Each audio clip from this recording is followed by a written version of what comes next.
cronômetro aqui, porque o pastor pediu para eu falar 1h30 só. Então eu estou brincando, hein? Vai sair correndo. Boa noite, irmãos. Graça e paz. Que alegria poder estar aqui compartilhando a palavra de Deus com os irmãos. Vocês percebem que na nossa igreja, na igreja presbiteriana de modo geral, não costuma ter um apelo emocional, né? Porque podia ter uma musiquinha de fundo aqui, e num determinado momento, quem quer entregar a sua vida para Jesus, aquela coisa toda, e talvez você, levado pela emoção, você viesse aqui para frente aceitar Jesus. Claro, até pode ser uma entrega legítima essa, mas pode ser que não também, pode ser que você só fosse levado por um emocionalismo. No que nós acreditamos aqui? Que a sua conversão, ela ocorre quando você escuta a palavra de Deus. Quando a gente abre a Bíblia, o Espírito Santo fala conosco. E aí que nós podemos então nos converter, e para quem já é convertido, você pode ir firmando cada vez mais as suas raízes para enfrentar o dia a dia, para enfrentar os dilemas, porque a nossa caminhada não é fácil. Outra coisa que você nunca escuta aqui também. Nunca essa igreja vendeu facilidade para ninguém. Vem aqui que seus problemas terminaram. Mas o que a gente tem aqui é uma fórmula, é uma maneira de você conseguir passar pelas tempestades. Você não vai evitar as tempestades, mas você vai descobrir uma maneira maravilhosa de atravessar uma tempestade. Então nós estamos reunidos aqui para cultuar o nosso Deus, para fortalecer as nossas raízes na fé, e espero que para aquelas pessoas que ainda não encontraram, que ainda não se arrependeram de seus pecados e entregaram a sua vida para Jesus, que isso possa acontecer não de uma maneira forçada emocional, mas que você compreenda, sob a luz do Espírito Santo, que você compreenda que você é um ser miserável, assim como todos nós, e que nós precisamos do nosso Deus. A gente precisa do nosso Deus. Então, o tema da pregação de hoje, né, é Jesus, o último Adão. Então, procura lembrar dessa frase, Jesus, o último Adão. O que significa isso? Eu gostaria que você abrisse a sua Bíblia em Gênesis capítulo 2, versículo 16.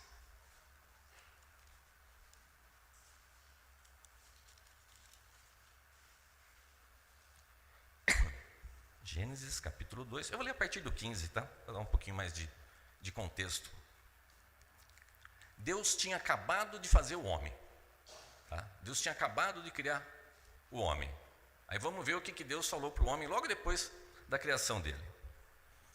Tomou, pois, o Senhor ao homem e o colocou no jardim do Éden para o cultivar e o guardar. E o Senhor Deus lhe deu esta ordem: de toda a árvore do jardim comerás livremente, mas da árvore do conhecimento do bem e do mal não comerás, porque no dia em que dela comeres, certamente morrerás. Eva não existia ainda. Da raça humana só existia Adão. Aliás, estava fresquinho, estava novinho em folha, o Adão. E Deus deu essa ordem para ele: se você comer, você morrerá. Agora vamos pensar para o outro lado. E se você não comer? Se você comer, você morrerá. E se você não comer desse fruto? A conclusão lógica é que você então viverá. Não está explicado aqui, mas é um acordo. Isso é um acordo que Deus está fazendo com Adão. Está aqui esse jardim lindo e maravilhoso para você cuidar, para você cuidar. Tem gente que acha que o trabalho nasceu depois, que foi um castigo de Deus. Não, a gente trabalha já desde antes de ter qualquer castigo. Trabalhar é uma coisa boa, né? Então, você vai cuidar e você vai cultivar. Se você não comer, você vai ser feliz por aqui. Mas se você comer, você vai morrer. Podemos considerar isso um acordo, podemos chamar um acordo de pacto. E Adão, como era o primeiro homem, o primeiro da raça humana, ele estava representando todo mundo ali. Existe uma palavra para pacto que é chamada de federal. A palavra federal, ela significa, entre outras coisas, pacto. Então, o que Adão era? Adão era o representante da raça humana nesse pacto. Na teologia reformada, a gente fala que ele era o cabeça federal da raça humana. Então, Adão ali, ele estava nos representando, tá? Ele é o nosso cabeça federal, é o nosso representante federal, ele está representando a raça humana ali. Se você continuar lendo um pouquinho para frente de onde a gente leu aqui, você vai ver que Deus faz a mulher, toda aquela história, e um pouquinho para frente, ali em Gênesis 3, tá? Ali em Gênesis 3, nós vamos ter essa conclusão. O que o Adão fez com essa ordem que Deus havia dado? Ele tinha a opção de obedecer? Tinha. Ele tinha a opção de desobedecer? Também tinha. Então, ele era uma pessoa que tinha o livre-arbítrio, de verdade. Ele podia escolher entre obedecer ou não obedecer. Ok.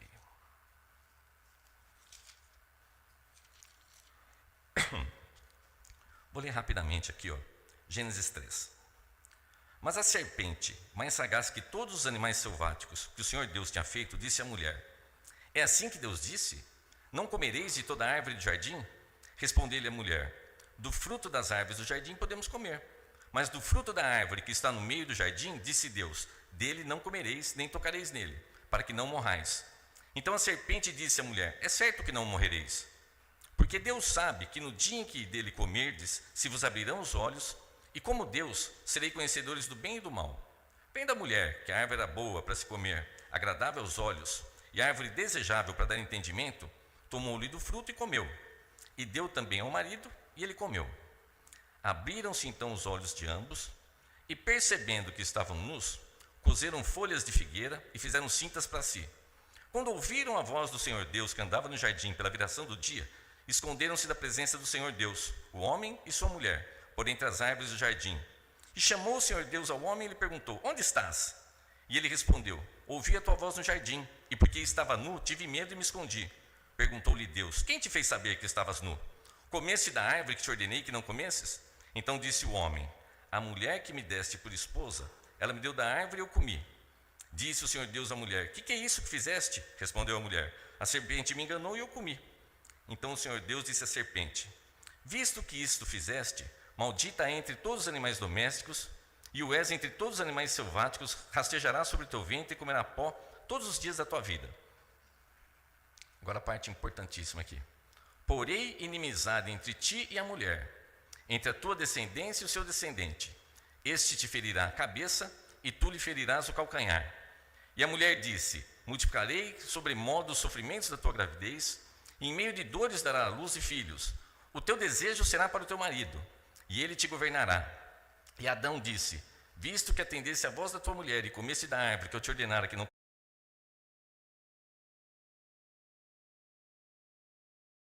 comesses, maldita é a terra por tua causa. Em fadigas obterás dela o sustento durante os dias de tua vida. Eu não vou acabar de ler aqui porque a coisa é longa ainda, né? Mas você percebeu a besteira que Adão e Eva fizeram aqui. Adão, quando questionado por Deus, ele pediu perdão? Ele se arrependeu? Não.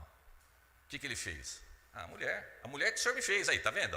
Eu estava tranquilo, sossegado, você me arrumou essa encrenca aqui, olha aí o que aconteceu. Fui na conversa dela. Perguntou para a mulher o que aconteceu. Ela falou: a serpente me enganou, eu comi. Aí eu acho que isso cai naquela coisa assim, né? Você foi enganado ou você quis ser enganado? Porque você tinha a opção. Foi uma escolha, foi uma coisa deliberada, uma atitude deliberada deles. Eles quiseram fazer isso, mas eles romperam o pacto. Eles quebraram o pacto. E qual era a sentença caso quebrasse o pacto? Certamente morrerás. Tá? Certamente morrerás. Morreram na hora? Não. Demorou para morrer, viu? O Adão viveu, diz a Bíblia, 930 anos. Mas morreu. Tá? Mas morreu. Então, vamos pensar assim. Quando Adão tomou essa decisão, que decisão? A gente viu aqui, né? Foi cantado, foi conversado, o Daniel falou: seja feita a tua vontade, seja feita a tua vontade. O que o Adão fez? Seja feita a minha vontade.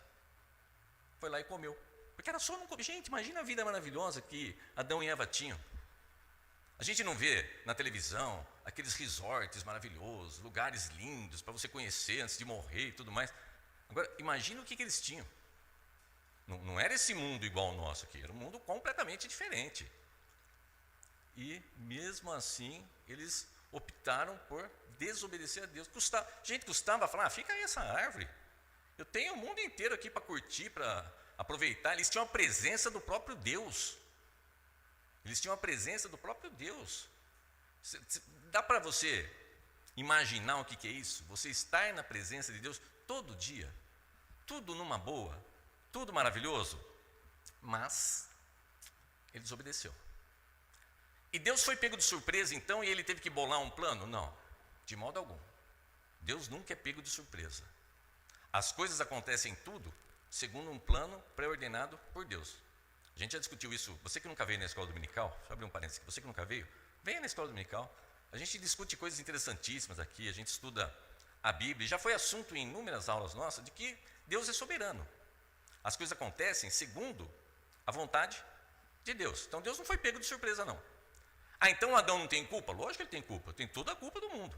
Mas foi Deus que a gente não consegue conciliar com a nossa lógica humana esse tipo de coisa.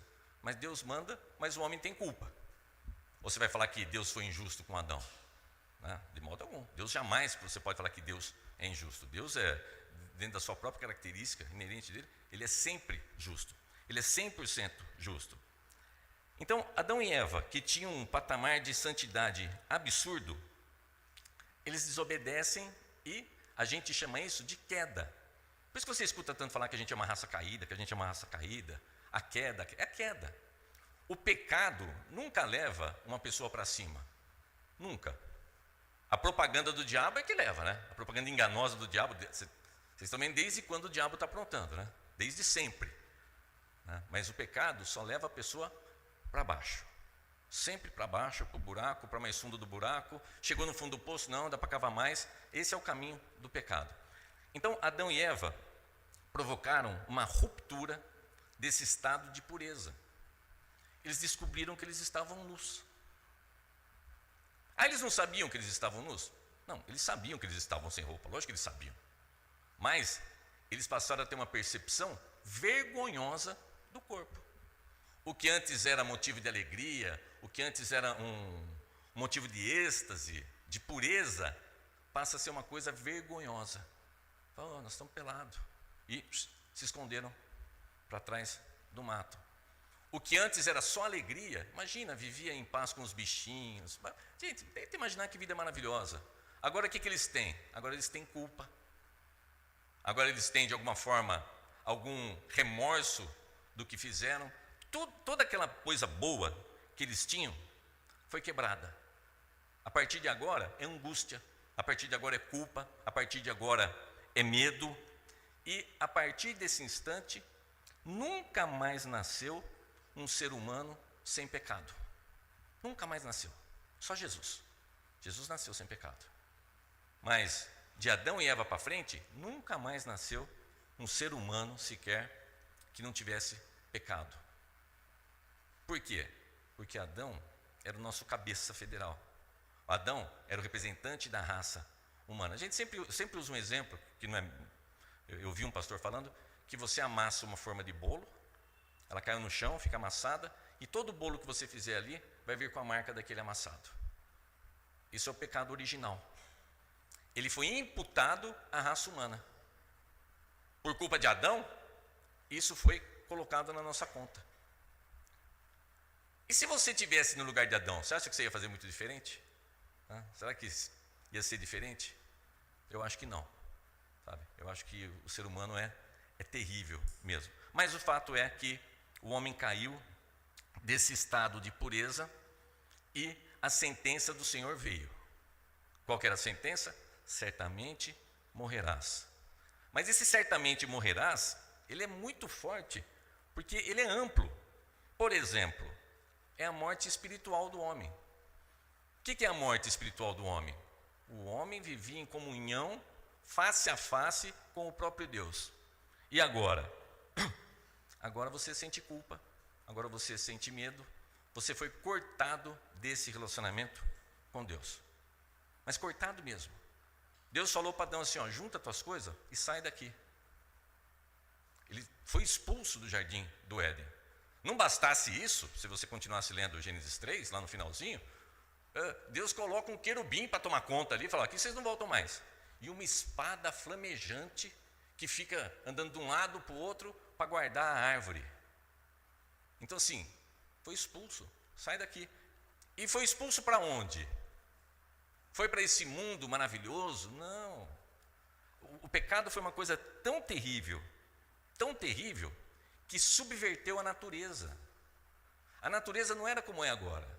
A natureza era completamente diferente. O apóstolo Paulo fala que a natureza geme aguardando a redenção. Porque não era isso, era um mundo perfeito. Era um mundo que não tinha terremoto, era um mundo que não tinha tufão, vendaval, não tinha pandemia, não tinha doença, não tinha guerra. Era um mundo lindo e maravilhoso. Mas o pecado abalou o cosmos, abalou tudo. Todo o equilíbrio que havia, ele foi rompido ali. Então, o pecado não é uma coisinha. Perto da santidade do nosso Deus, o pecado é uma coisa muito grave. Porque uma coisa é você fazer uma coisa para mim. Quem sou eu? Ninguém, um Zé Ruela qualquer. Então você fazer uma coisa para mim, isso tem um peso. Desobedeci o Daniel, grande coisa. Agora, você desobedeceu o ser mais santo possível, o mais poderoso possível. Então isso não é qualquer coisinha. A gente tem que aprender a levar o pecado a sério. Quando a gente faz uma oração de confissão de pecados aqui, esse momento gostoso do culto, que a gente pode fazer a confissão, a gente tem que entender que nós não estamos pedindo uma desculpinha para Deus. A gente está falando assim, Deus, o Senhor poderia me matar agora pelo que eu fiz. Eu poderia ser fulminado. Obrigado por me perdoar, me perdoa. E por que Deus te perdoa? Porque a obra de Cristo, a justiça de Cristo é imputada para você. Então a queda teve efeitos terríveis e corrompeu o homem de tal maneira que acontece uma coisa que a gente chama aqui na doutrina reformada de depravação total. O que é depravação total? O homem foi feito à imagem e semelhança de Deus, mas o pecado distorceu. O pecado distorceu essa imagem de Deus que havia no ser humano. E todas as nossas faculdades, todas, elas foram manchadas pelo pecado. Então, se dependesse da nossa vontade, nós nunca estaríamos aqui. Por quê? Porque esse pecado foi tão sério, foi uma coisa tão grave, que abalou tanto o ser humano, que se depender do ser humano, o ser humano não vai querer Deus nunca. Então, se você está aqui, não é porque a sua mulher ficou insistindo. Talvez ela tenha insistido. Você não está aqui porque alguém ficou, vamos lá, vamos lá, vamos lá, vamos lá. Não. Até pode ter acontecido isso, mas você está aqui porque Deus teve misericórdia de você e trouxe você para cá, e você está tendo a oportunidade de escutar essas palavras e conviver com pessoas que têm palavras para te dar também. É pela misericórdia de Deus. Porque se dependesse da sua vontade, se dependesse da minha vontade, mas nunca que eu ia estar aqui. Quantas vezes eu fui convidado a ir para a igreja, eu fui convidado a... eu só não bufava porque por educação. Mas por dentro eu ficava assim, tá bom, que saco, não vou, assim, não queria. Mas um dia Deus me puxou e falou, vem. E muitos de vocês experimentaram essa sensação. Tem gente que não percebe, né? Às vezes você já nasceu numa família cristã, você nem percebe o dia que Deus virou uma chavinha em você. Mas tem muitos aqui que lembram certinho o dia que Deus virou essa chavinha. Não vou, Deus virou a chavinha, eu vou. Hoje eu vou. Agora eu vou. Nossa, que lugar bom, que lugar gostoso, que palavras fortes, né? E antes era só irritação. Aquilo lá. Por quê? Porque o pecado, ele mexeu demais conosco. Então nós temos uma morte espiritual, nós temos uma morte física. Adão morreu. Tá? Pega em Gênesis 5, versículo 5. Gênesis 5, versículo 5. É uma parte da Bíblia que geralmente a gente não gosta de ler, são as genealogias. Você já teve paciência de ler genealogia? Quando fica assim, não sei quem, filho de não sei quem, que é filho de não sei quem, filho de não sei quem. Por que tem genealogia na Bíblia? Olha, entre outras coisas, as genealogias que tem na Bíblia, elas vão apontando para Cristo.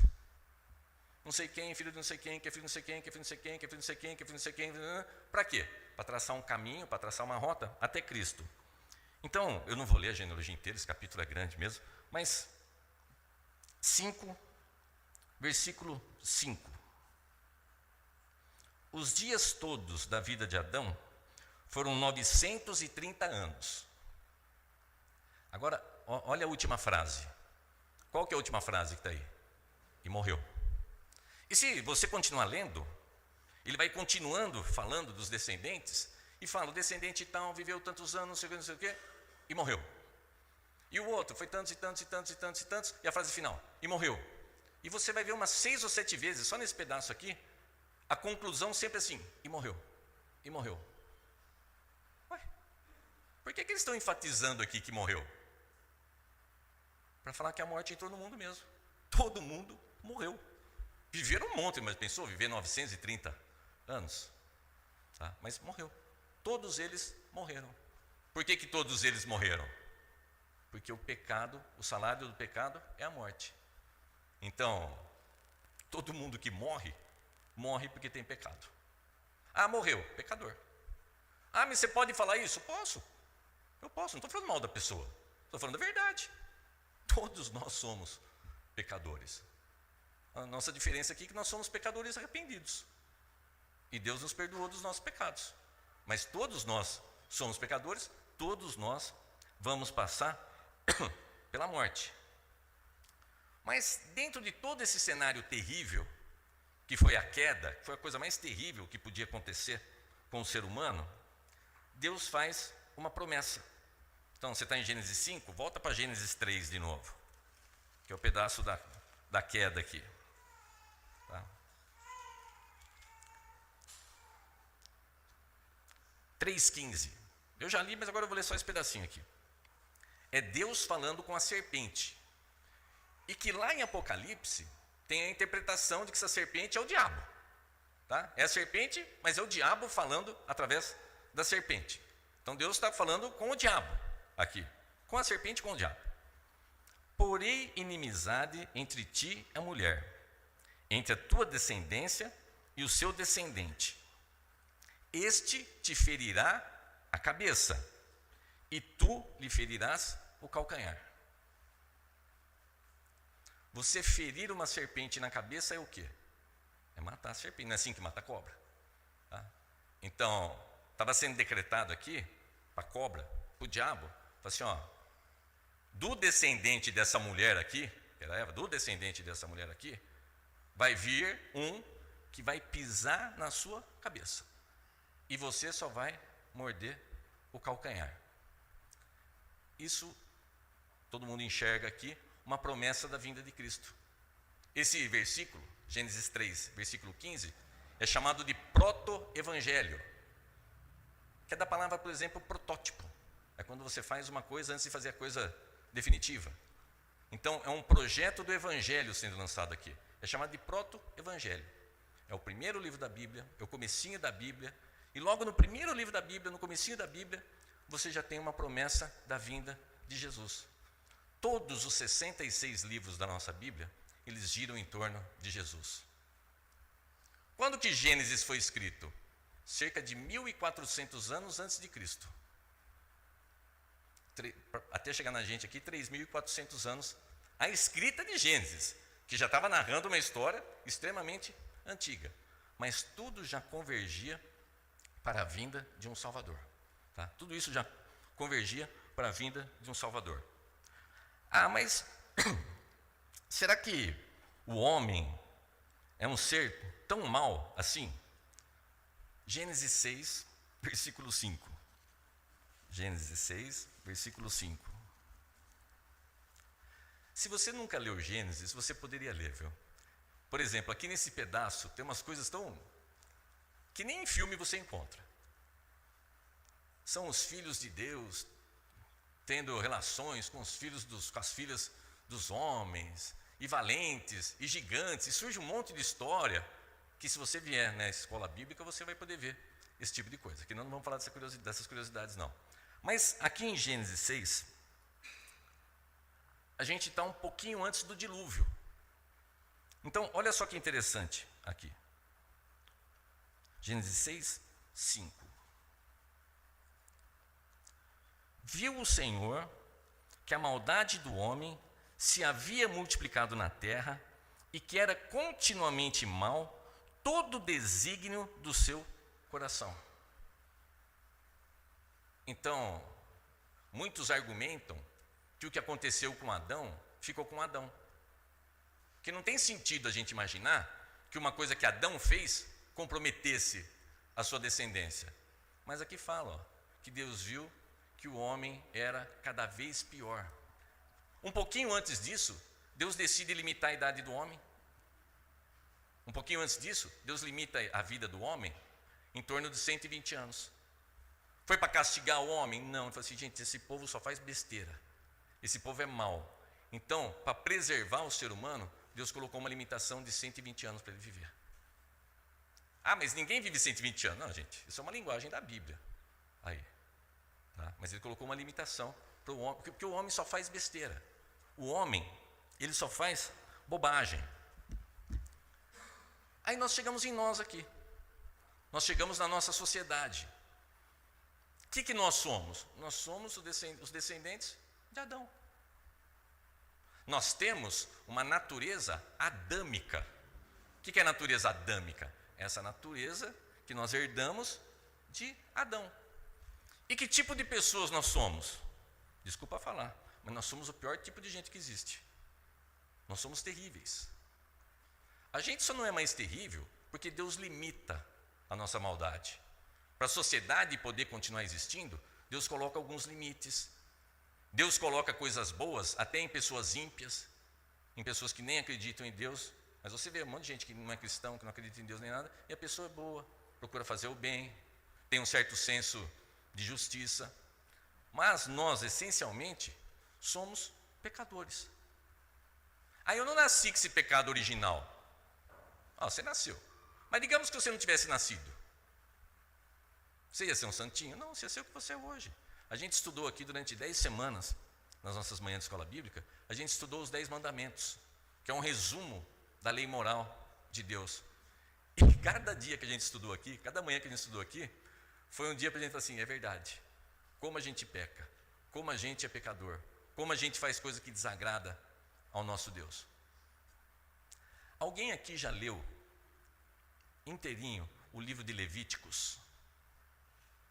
Levíticos é aquele tipo de livro que você começa a ler, a pessoa começa a pular. Fala, não vou ver isso daqui, não vou ver isso daqui, não vou ver isso daqui. É difícil ler Levíticos. Por que é difícil ler Levíticos? Nossa, o livro, para quem nunca leu, eu aconselho que você leia. Leia a Bíblia inteira. Tá? Leia a Bíblia inteira. Mas se você nunca pegou Levíticos para ler, se é crente, nunca leu o livro, pega para ler. Vê o tanto que é difícil lidar com Deus. Porque Deus escolhe aquele povo para ser o povo dele. Então tá bom, vocês vão ser meu povo. Que bonito, que bom, nossa, agora nós somos o povo de Deus, sim. Mas vai ver o tanto que era difícil. Vai ver o tanto de bicho que tinha que matar, o tanto de sacrifício que tinha para ter. As pessoas do mundo, elas falam assim, vocês são muito idiotas de ir atrás de um negócio desse. Você é tonto. Para que precisa matar os bichinhos ali? Por que precisa de toda essa coisa? Gente, leia Levíticos. Se você tivesse uma manchinha na pele, nossa, pelo amor de Deus, ia ter o sumo sacerdote, ia te examinar, ia não sei o quê, ia ter que matar um carneiro, ia ter que matar um bode, ia ter que não sei o quê. Se você encostasse num defunto, você ia ter que se purificar. Se um homem tivesse acabado de ter uma relação sexual, encostasse numa pessoa. Mas assim, para que serve ler Levíticos então? Serve para ver o tanto que Deus é santo.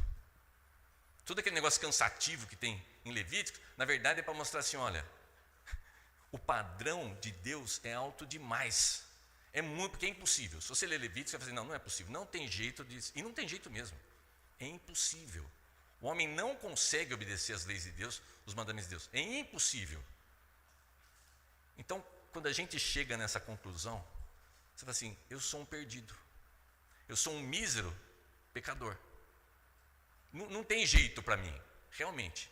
Não tinha jeito mesmo. Mas o que Deus faz? Ele não tinha prometido já lá no Jardim do Éden ainda? Gênesis 3,15. O descendente da mulher vai pisar na cabeça da serpente. E a serpente vai só morder, machucar o calcanhar. Então, eis que na plenitude dos tempos, no momento adequado, todo o Velho Testamento converge para esse ponto. Eis que no momento adequado da história, vem o Filho de Deus, Jesus Cristo, o ungido de Deus. Ele vem. E ele vem para fazer o quê? Ele vem para fazer aquilo que o nosso representante, quem é o nosso representante? Primeiro, Adão, o primeiro homem. Jesus vem para fazer aquilo que Adão não foi capaz de fazer. O que Adão não fez, Jesus fez. Então, vamos agora lá para o Novo Testamento. Vamos para 1 Coríntios 15, 20.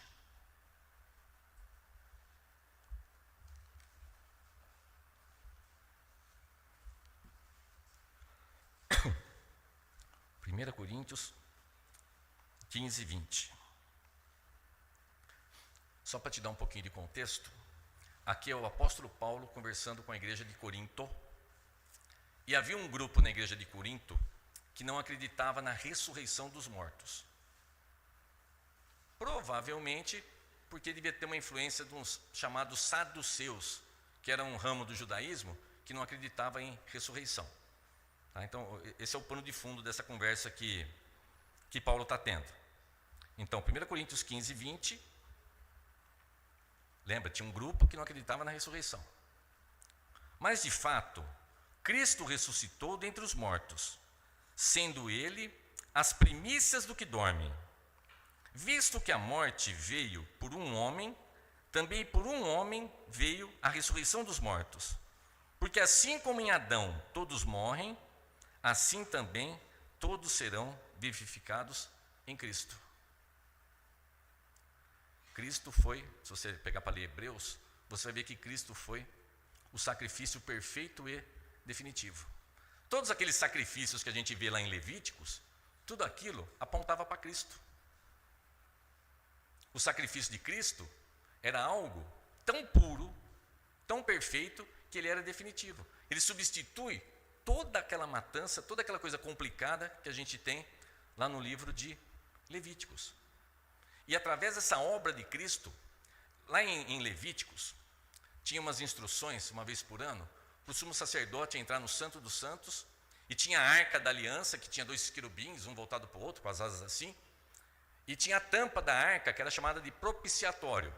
Ali derramava-se sangue para fazer a propiciação dos pecados dos judeus, para eles terem o perdão dos pecados. Cristo fez a propiciação dos nossos pecados. O sangue que ele verteu na cruz, ele foi definitivo. Ele fez aquilo. Adão agiu assim, né? Eu faço o que eu quiser, seja feita a minha vontade. E como é que Jesus orou lá no Getsemane? Senhor, se der, faça de mim esse cálice, mas não seja feita a minha vontade, seja feita a sua vontade. Tudo aquilo que Adão desobedeceu, Cristo obedeceu até a cruz. Ele foi a obediência perfeita. Anda um pouquinho para frente agora em Coríntios, ainda no capítulo 15, vai para o versículo 45.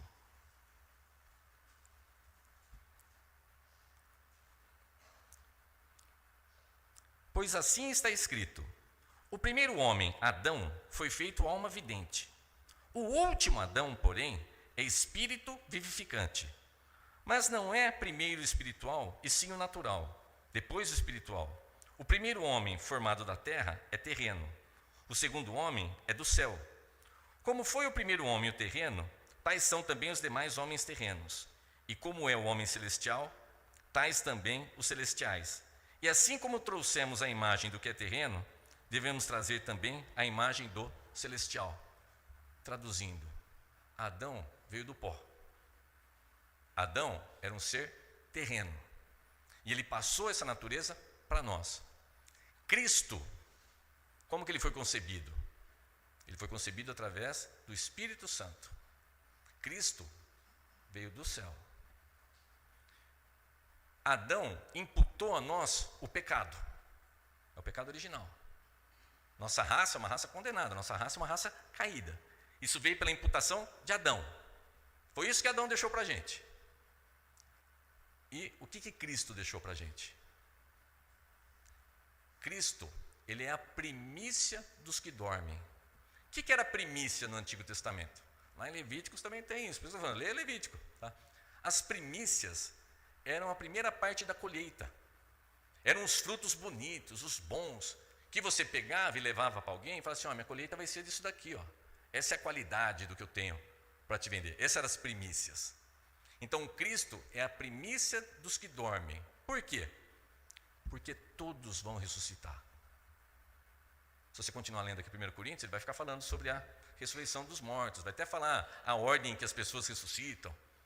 Bacana você ler, depois você lê em casa. Esse 1 Coríntios inteiro aqui. Cristo é a primícia dos que dormem. Cristo é a cabeça de uma nova raça. Ele é o representante federal de uma nova raça. Que raça?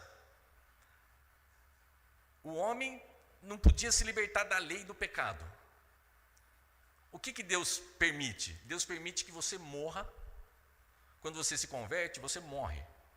A sua velha natureza morre. E você ressuscita em Cristo, você ressuscita com Cristo. Agora você faz parte de uma nova raça. Só que a gente ainda está aqui nesse corpo pecador. A gente está aqui ainda com as inclinações do pecado. Mas nós somos libertos da culpa. Nós somos libertos da escravidão, do pecado. E quem é o nosso cabeça agora? Nós temos ainda a natureza adâmica. Mas agora o nosso cabeça, o nosso representante federal, agora é Cristo, de uma nova raça. E assim como por Adão foi imputado o pecado para a gente, essa tragédia toda, olha que lindo, através de Cristo é imputado a justificação. O que é a justificação? No momento da sua conversão, todos os seus pecados são pagos. Quando Jesus morreu ali naquela cruz, ele falou assim, está pago. Tem tradução que fala está consumado, mas a tradução mais literal é está pago. O que está pago naquela cruz? Está pago tudo o que você deveria pagar. Então, quando você aceita Cristo, quando você se converte, essa justiça de Cristo, que Ele conseguiu cumprir tudo de um modo perfeito, maravilhoso, obedeceu até o fim. Tá? Quando você se submete a Cristo, essa justiça dele é imputada, é colocada para você. Não é que Deus deixa quieto os seus pecados. Os seus pecados foram pagos. É como se você devesse numa loja e alguém foi lá e pagou a sua conta. Não é que o dono da loja falou, não precisa pagar não. Não, alguém foi lá e pagou. Está tudo certo. Então, Jesus deixou você certinho com Deus. Quando a gente se converte, a gente fica ali do jeito que a gente tiver. Você lembra o jeito que você veio para Cristo? Você acha que primeiro você ficou se purificando? Agora eu estou no ponto. Não, a gente vem quando a gente está tudo arrebentado. Tá? E do jeito que a gente vem, Cristo nos recebe, essa justiça é imputada a você. E que lindo, Deus não olha mais para você, vendo você. Quando Deus olha para mim, Ele não vê o Daniel pecador, aquela tragédia de homem. Quando Ele olha para mim, Ele vê a justiça de Cristo em mim. Por quê? Porque o último Adão, Paulo chama Jesus de última, não vai ter mais, tá?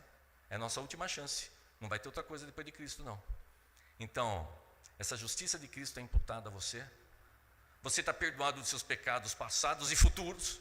Você pode ter certeza, quando você vem aqui confessar os seus pecados estão sendo perdoados sim. Mas certeza, já está perdoado. Não por você, pela obra de Cristo. Se dependesse de você, a gente estava tudo morto. Se nós dependêssemos de nós, tragédia pura. Mas não, é a justiça de Cristo que é imputada a nós. E é uma coisa tão linda que, além de você ser perdoado dos seus pecados, lembra que Cristo é a primícia dos que dormem? Cristo é o seu irmão mais velho. Você não tem um irmão mais velho que se chama de Tato? Eu Tato. Agora você tem Cristo, seu irmão mais velho. Você é irmão de Jesus. Então você é filho de Deus. E ser filho tem uma coisa muito linda. Rola um testamento. É o nosso Novo Testamento, é um testamento. Agora você passa a ter direito como filho. Então, eu queria hoje traçar esse paralelo entre o que Adão fez e entre a obra perfeita. Só que não dá tempo de ver, já estourei todo o tempo que eu tinha marcado aqui. Não dá tempo, aliás, ficar o ano inteiro falando, não dá tempo de exaurir tudo que a gente pode falar sobre as maravilhas de Cristo. Mas eu faço votos que nessa noite você tenha se fortalecido nas coisas do Senhor, que tenha servido de reflexão, e para a gente poder admirar mais ainda o nosso Deus. Porque não é qualquer coisa. O que Jesus fez na nossa vida não é qualquer coisa. E a coisa é pesada com o pecado. Mas a Bíblia diz que onde o pecado pesou demais, superabundou a graça. A graça vinda através de Jesus supera todas essas coisas, todas, mas em muito, em muito. Eu devolvo ao pastor, gente, muito obrigado. Deus abençoe a vida de todos. E se você nunca veio vender meu jabá aqui, se você nunca veio na escola bíblica, venha, gente. Aqui, foram 45 minutos. Na escola bíblica, é 1h30 que a gente fica conversando. É gostoso, é um momento de comunhão. Vai ser muito legal se você vier. Obrigado, Deus abençoe.